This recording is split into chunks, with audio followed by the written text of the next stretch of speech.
Good afternoon, sisters and brothers, and I'm glad that you decided to come even though it's snowing and cold and everything else. The weather has affected many of the demonstrations and events, but I'm pleased to say that they have not stopped. And actually, this meeting is looking pretty good. As Monica suggested, our charge here is not to make big speeches yet, but to, just start some ideas to start a discussion, and I'll try to do that. It's no surprise that because of this rebellion against the police that's been taking place in this country, and I don't need to go over that. Everyone here is well aware of it and has been in it. It is the context for this commemoration of the 50th anniversary of the assassination of Malcolm X. All the programs for Malcolm X today, to one extent or another, are talking about the Black Lives Movement. Pieces that are being written, even a piece by one of Malcolm's daughter, an op-ed in the New York Times, some of which is very good, some of which is, well, let's focus on the part that's good. And that's the case for our meeting. One can only wonder what Malcolm would have thought of the Black Lives Movement. And had he been able to live this long, and 50 years is a long time, and witnessed the ups and downs, no doubt he would have been pleased after what seems like a long desert or valley or whatever, metaphor you want to use, of relative inactivity. All of a sudden, there is this tremendous rebellion bringing tens of thousands of people out on the street, not only in Ferguson and New York, but everywhere. I believe he would have been pleased by the militancy, by the leadership of the youth. I think he would have been pleased by the role that women are playing, black women, which is a different role than they played in the past, where all too often they were kept behind. This time, black women were up front.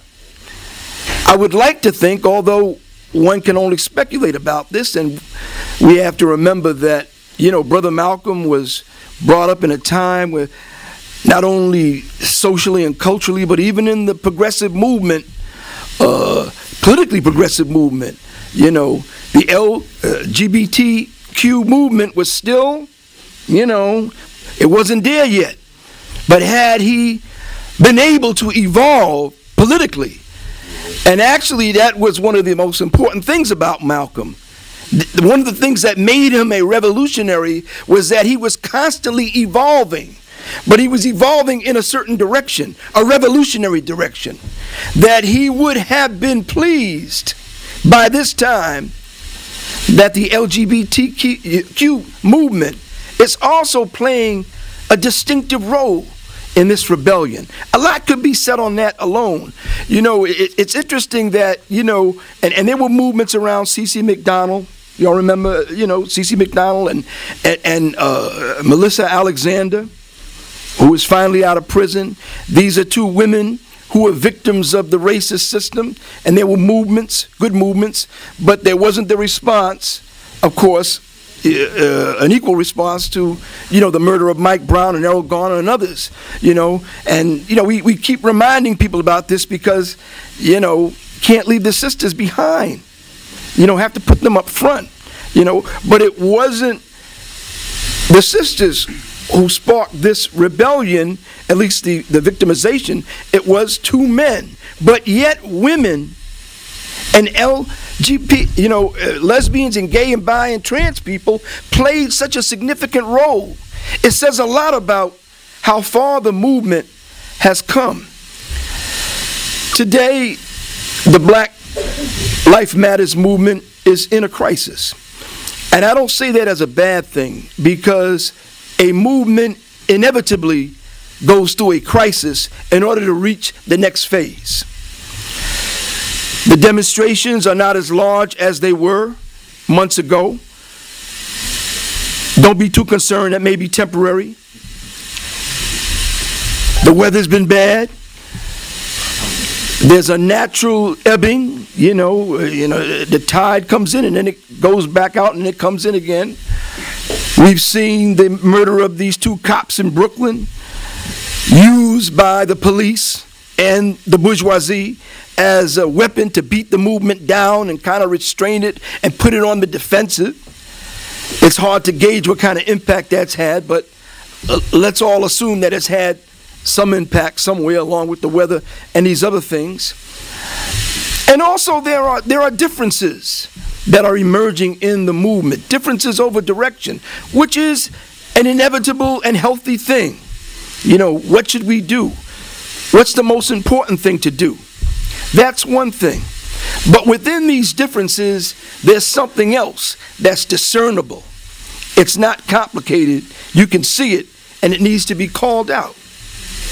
And that's a split between the militants who want to keep the struggle, whatever the program is, whatever the demands are, they want to keep it in the street, and they want to keep shutting stuff down, and those moderates who want to pull the militants back in and say, well, you've done that, now focus on something concrete. And they seem very rational, and they're giving you the benefit of their experience. Well, what kind of changes do you want? Should we hire more police, more black police chiefs, have cameras, reform the grand jury system? Come on, let's be concrete now and stop shutting down highways, and we've heard this before, and what the militants are saying is that, listen, we wouldn't even be talking about this if we didn't shut down stuff. So we know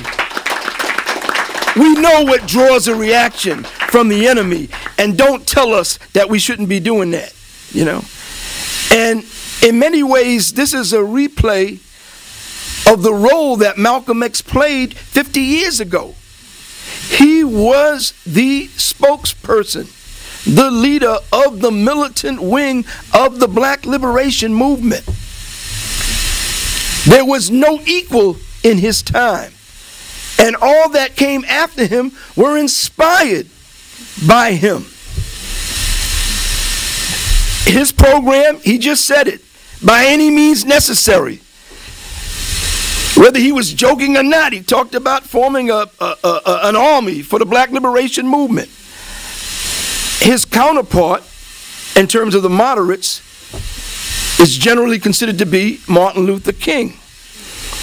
It's a little unfair because Martin Luther King was more complicated than that, and actually in some ways was more of a centrist who could get pressure from both sides. He was a pacifist. He certainly wasn't going to be for self-defense. He was for turning the other cheek. And we know the social forces that were supporting him and where they wanted him to go.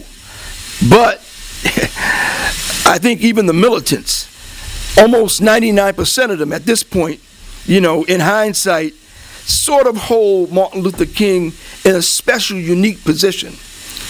On the other hand, when they look at the NAACP and the Urban League and the elected politicians, there weren't that many of them back then, but there are many more now. I'm talking about black elected officials. These were the moderates who always wanted to hold things back. And now, at least for a day, and hopefully more than that, the militants have a champion that they can rally around. And they can stick Malcolm X in the face of anybody who's telling them to slow down and get serious and, get back into the system and don't be out there and, depend on the courts and all that crap. One of the reasons why we are so excited about the tribunal that we're organizing against police violence and structural racism is because this is something that will strengthen, if it's effective, it will strengthen the militant wing of this movement. It will strengthen those who have said, to hell with the system.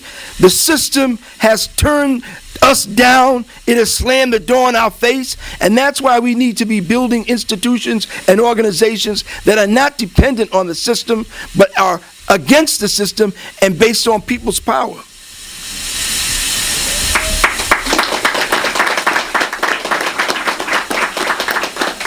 I know others are going to speak to the tribunal. I'll just close by saying a few more things about it. Of course, we're very interested in the testimony. It's not going to be just one event. The opening event is April 2nd at the National Black Theater in Harlem. But that's just a few hours. That's the opening event.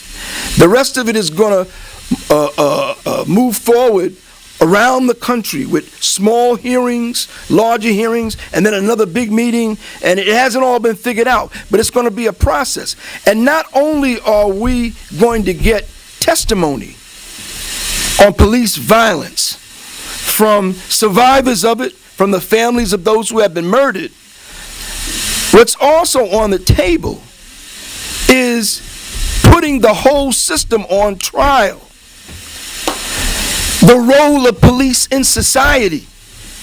And some of us already know that.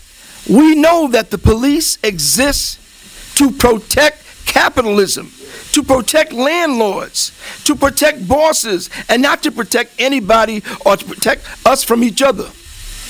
Even though that's, the excuse that's given.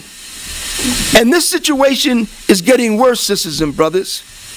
The reason why there's even more police violence today than there was at an earlier time, and there was plenty at an earlier time, anytime, is because capitalism no longer needs as many people to work and therefore make profits off them by exploiting their labor. They don't need people anymore. They need fewer and fewer people. And so you have more and more people, not only black and brown young people, but particularly black and brown young people and others who have nothing to do. And as far as this system is concerned, are worthless. And that's why they're cutting schools and cutting housing and cutting health care and cutting any social program. Because why would the system provide social programs, as if they ever did, when they're not exploiting these people? And what you're ending up with is more and more people with no income and nothing to do. And this is a problem for the capitalist system. And the way that they're dealing with this is by strengthening a police state. How are we going to deal with the social problems? Police state. I hope that one of the things that the tribunal does, and it's not only hearings and analysis, we're also going to have a penalties and, what we think will remedy the situation phase of it. One of the things it should do is call for the abolition of the police as they exist today. The police can be replaced by community patrols or some kind of organization, militia, whatever, organized by communities to protect people, to see that everyone is safe. And these organizations don't need to have anything to do with protecting capitalism or protecting landlords or protecting the status quo or protecting Wall Street. They don't have to have anything to do with that. And that's the only rational, intelligent solution to this problem. And some of you may say, that's not going to happen short of a revolution. That's a reason to make a revolution. That's unreasonable. But when you see that the police state crisis has reached such a point that it's provoked this rebellion, how can we not talk about abolishing the police? Sure, we've got to talk about other things, getting rid of this and getting rid of that and broken windows and this person should be fired and so forth. But at this point, even if it's the long-term program, we have to tell the truth. And as Malcolm both said and did by example, the first thing a revolutionary has to do is tell the truth.